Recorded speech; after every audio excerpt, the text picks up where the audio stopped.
Whether it's Hoosier basketball hysteria, racing at the Indianapolis 500, or remembering music from Hoosier natives who helped shape a generation. Indiana's footprint is deeply embedded in the fabric of the world.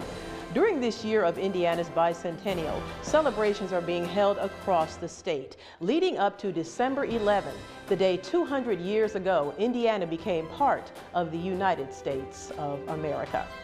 Good afternoon, I'm Tara Brantley. Wayne TV is working in conjunction with other news outlets and organizations across Indiana to give you an in-depth look at the rich history of the Hoosier State. For the next half hour, I invite you to join me as we explore Indiana and celebrate the Hoosier heritage we know and continue to cultivate today. Wayne TV is proud to be celebrating Indiana 200 years young. Now here's your host, Tara Brantley. As Indiana celebrates its bicentennial, news stations around the state are working in a collaborative effort to highlight what makes Indiana great. Wayne TV is working with stations in South Bend, Terre Haute, Evansville, and Indianapolis to give you a statewide look at Hoosier heritage and achievements. This afternoon, we start in the city that was Indiana's first capital. Wish TV 24-hour News 8 reporter Jim Shella traveled to Corydon to find out what the bicentennial means to the town and a family that has played a major role in Indiana history. They're steep, aren't they? Former First Lady Judy O'Bannon took us on a tour of the original state capitol building. It's the place where 29 representatives and 10 senators first met to declare statehood in 1816. It's a small building, but the state Supreme Court met here too. We walk by it every day, going to school, going to the grocery store. It just sort of melts into you that you're part of history. There's now a statue of the late Governor Frank O'Bannon, Judy's first husband and a Corydon native, just down the walk. And there's work underway to preserve the trunk of the tree that became known as the Constitution elm. Lawmakers worked under it to write the state's first constitution. Government's a good thing.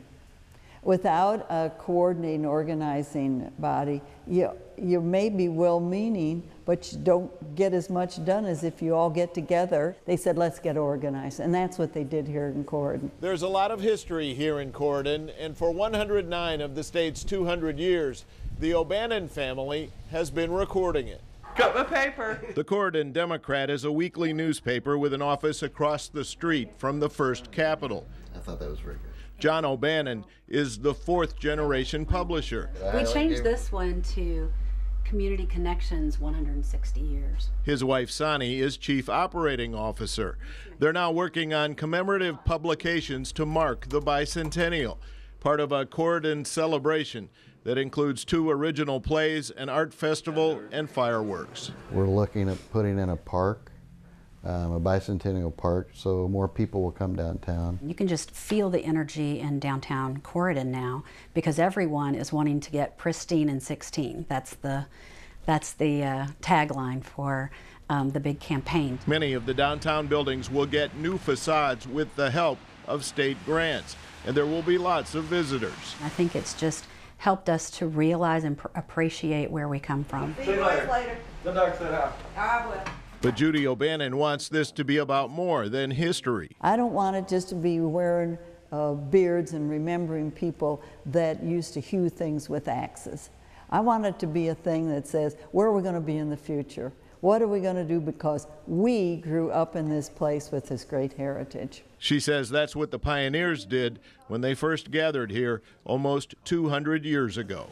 In Corydon, Jim Shella, 24-hour News 8. Corydon was the state capital from 1816 to 1825. The capital then moved to Indianapolis. Not long after that, some people in Corydon and other Indiana cities began playing significant roles in helping Southern slaves escape to find freedom. Farmers, they were looking for a new place to settle.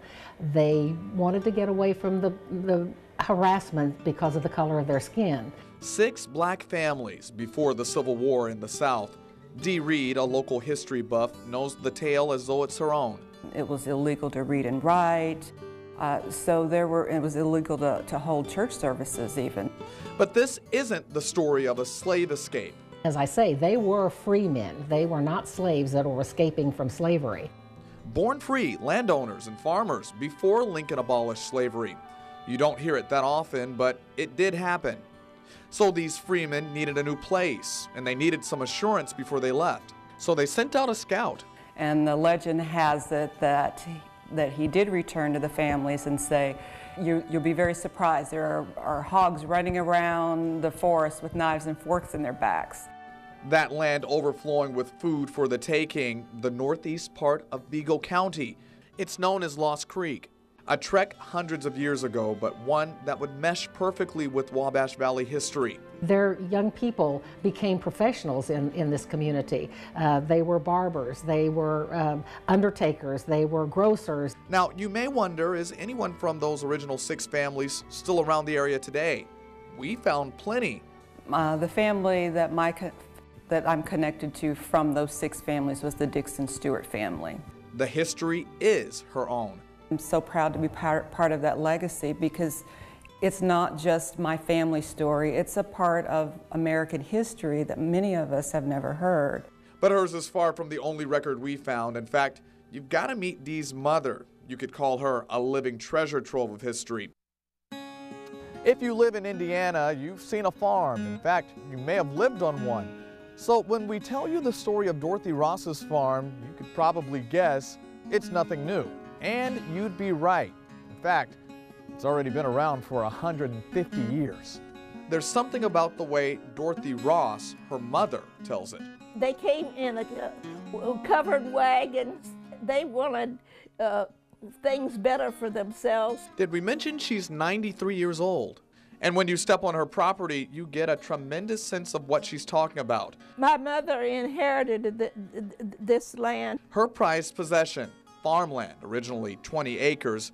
It's been in the family for 150 years. And I hope it can stay that way for many years to come. I don't want to sell it. This is the deed to that property on Lost Creek, but the farm itself is just the beginning. Pictures, quilts, and documented records so rare we could hardly believe our eyes. This is to certify that the barrier here of Dixon Stewart. They're freedom papers. It's a museum of sorts all of her own, but she wants to make sure others will have record. That you can live together in peace and harmony. It can be done. Coming up, we visit one of the stops along Indiana's Underground Railroad. Celebrating Indiana 200 years young continues. Like a number of Midwestern states in the 1800s, Indiana was part of the Underground Railroad. Not like a system you see here, but a network of safe houses and buildings that were hideouts for African American slaves trying to escape the South to find freedom up north. The Levi Coffin House in Fountain City was a well-known stop along the Underground. For years, Coffin and his wife worked with others to help slaves escape. One of those who helped them was William Bush. Wish TV's Lori Wilson sat down with his great-great-granddaughter to talk all about family history. I don't have. Eileen Baker still searches for answers from the past, from stories that weren't written down, just whispered through generations. Some of the stories say that he came here and he actually helped Levi Coffin in the Underground Railroad. He is her great-great-grandfather, William Bush, a blacksmith who made and wore these shoes she holds with care. He was said to have helped runaway slaves to safety. It was a mission that led him here to the Coffin House. Levi and Catherine Coffin were North Carolina Quakers who were against slavery. They moved to Indiana in 1826. If the walls could talk. And seemed to have built this home to help freedom seekers. We are in what we call the garret room. And the little door here leads to an area that is about 4 feet deep, but it does go the entire length of the room. And Levi talks about hiding them in the garret. Extra exits and indoor spring. I can't imagine the risk of both the black and the white communities coming together to do something that courageous. I just can't imagine. I'm not sure that I could I'm not sure I could have done what they did. If that hadn't happened at that time, where would this country be? Where would we be? Eileen volunteers at the Coffin House, grounded in her family connection. Janice McGuire also connected to the history in these walls. Her ancestors were Quakers. So to have a building like this that has been kept in such original condition and everything, to be able to tell the story is pretty special. An almost overwhelming connection for Eileen, a place of peace and pride in a past she didn't experience, but one she knows in her soul. My people helped our people get to freedom. It feels very, very good. As I tell people all the time, this is not just our town's history or our state's history, but it's our national history. Precious. Freedom is so precious. And I don't think we today understand what that freedom from bondage, what opportunity it gave us. Through efforts like the Underground Railroad, a number of slaves made their way to and through Indiana. Some stayed and established roots in what would become Indiana's first black settlement. To this day, Lyle Station still stands in Gibson County. Shelby Coates from WEVV 44 News in Evansville has the story. This is my grandpa and grandmother here. The roots here run deep for Stanley Madison. And we took off running and never looked back. Located just 4 miles outside of Princeton in Gibson County sits the community of Lyle Station, one of the nation's first known black settlements. The Madisons and other descendants of the founding families still live in the farming community, and they enjoy sharing the successful history of their hometown. This is how we would beat the wheat to get the heads of the wheat to come apart so we can make flour and make our bread and stuff. Before Indiana reached statehood in 1816, a small group of freed blacks from the South settled just 35 miles north of the Mason-Dixon line, near the Patoka, Wabash, and White Rivers. The fertile land helped in cultivating a self-sustaining farming society unlike any other. The farms became so massive and productive, a rail line was added to get out crops and connect the black community to others nearby. The farming community here has been feeding their families and all around the world. Madison says there's no doubt that rural farmers helped in growing the Hoosier state, but the role of this all African-American farming community is rarely in the spotlight. That's a story that's never been told about African Americans have contributed to help build this nation to what we see today. And it was hard work, hard, really sweat labor of working on the farm. Some of that hard labor is still felt today. I didn't even know until today, so it was just crazy. You're learning all kinds of things today, aren't you? And the little arms and hands of young Hoosiers. That's a washboard, that's metal. That's for regular clothes. In 1997, Madison helped create the Lyle Station Historic Preservation Corporation. The not-for-profit organization restored the old Lyle's Consolidated School building. It's now used as a museum and history center where visitors can experience the life of some of the first families who lived there. We're making candles and we're doing what they used to do back then. At the heart of this living history site is the Heritage Classroom. And she would do the flashcards for the kids, and they would kind of sound these sounds out. From the original McDuffie readers to the desk frames and the chalkboards, the classroom is set up just like one in the early 1900s. And for Madison, this classroom is a reminder of the role education played in launching Lyle Station natives. And they started out in a little small community like Lyle Station, but their dreams and what they could see in the future was out there, and they worked real hard to make that happen. Some of those stories include Hoosiers like Alphonso Fields, who would go on to become the first black chief butler at the White House. He would spend 21 years in the position, working through the Hoover, Roosevelt, and Eisenhower administrations. His journals would later fuel a book and a stage play about his life that first started here in Lyle Station. And we've been here ever since, been right here. And there's no other place to go. Right here is home base. And that home base is growing. Plans are already in the works to add to this historic Hoosier site. Shelby Coates, 44 News. More than 100 years after Lyle's Station was established, a man who galvanized our nation's civil rights movement left a lasting mark on America, so much so that a holiday is named in his honor. Like many landmarks, this bridge in downtown Fort Wayne bears the name of Dr. Martin Luther King Jr. Coming up, the history behind this bridge and the role it will play in Indiana's bicentennial celebration. Now, here's more Celebrating Indiana 200 Years Young with your host, Tara Brantley. Fort Wayne's Dr. Martin Luther King Jr. Bridge stands as a gleaming gateway into downtown, but it was a long time coming. Those who were instrumental in its reconstruction reflect on what this bridge represents and the part it will play in Indiana's bicentennial. You want to point to a place in your community where you recognize such a great hero. Kurt Witcher is busy planning Allen County's 660 square mile route for Indiana's statewide bicentennial torch run, and Fort Wayne's MLK Bridge will be a focal point. The Martin Luther King Jr. Bridge is one of the preeminent highlights in the community. The bicentennial strides that will be taken across this bridge will reflect the strides taken years ago to make this memorial what it is today. It's significant because we are such an amazingly diverse community. That diversity was evident as thousands gathered for a unity march to celebrate the bridge's rededication.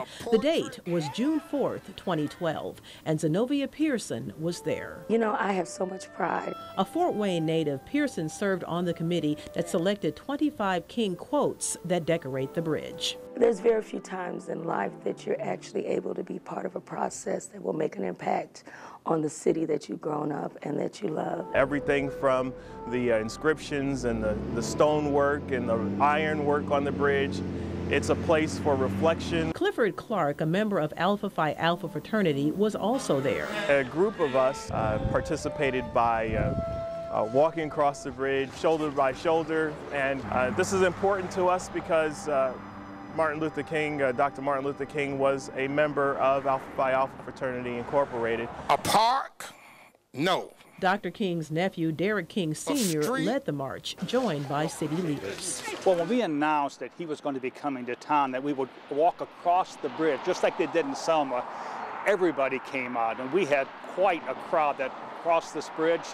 He and I were able to walk arm in arm, and he had some wonderful words to say. What you have done is dedicated a bridge to a bridge builder. But the bridge didn't always bear the King name. Map replicas dating back to the early 1800s show it was built to provide access over Fort Wayne's Maumee, St. Joseph, and St. Mary's rivers. The confluence of three rivers meant a lot of trading, trapping, enterprise, and there had to be a way to navigate across those rivers. By the late 1800s, this span became known as the Clinton Street Bridge. Decades later, in 1963, Dr. King spoke in Fort Wayne. In 1967, the bridge was renamed in his honor, but the push to make it a memorial didn't begin until 2006. The bridge was facing some deficiencies and needed to be upgraded. And also the piers that were in the water, they were creating a lot of debris to be hung up underneath the bridge. The new $8.8 million bridge alleviated that problem while enhancing traffic flow. At least 25,000 vehicles. That's how many come across this one-way gateway into downtown Fort Wayne every day. But it's at night when the bridge looks most impressive. It's just, I think it's almost like a halo that kind of goes over the city. What you see out there on those vertical panels are LED lights. There'll be no need to turn on the lights when Indiana's bicentennial torch comes blazing across the bridge this fall. We have one of the largest periods of any county for the torch relay. Allen County's portion starts Saturday, October 1st at 10 a.m. Runners will begin at the courthouse before making their way across the bridge. The torch run will go through all of Indiana's 92 counties. Allen County is the 61st stop on the route. The runners have already been chosen. For more information on the torch run, go to wayne.com and click on Celebrating Indiana. You can also come here to the Fort Wayne History Center to get more information on Allen County's history as well as Indiana's.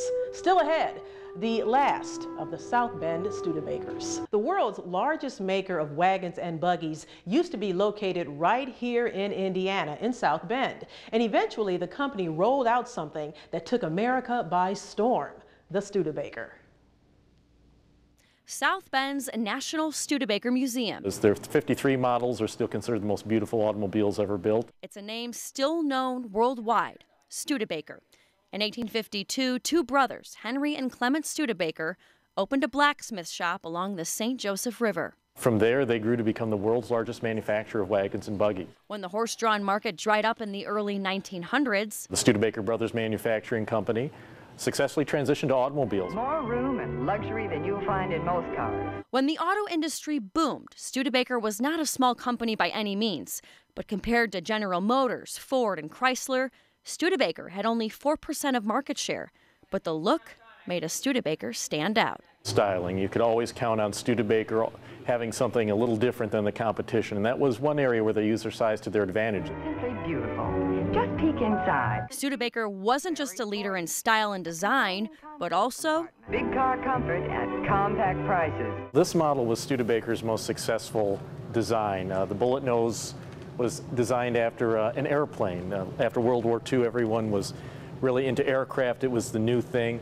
and the Studebaker put a propeller and a spinner right on the front of their new 1950 models. And this was Studebaker's best seller ever. World War II was the 6th war the auto company supported, starting with the horse and buggy carriages they built for the Union Army during the Civil War.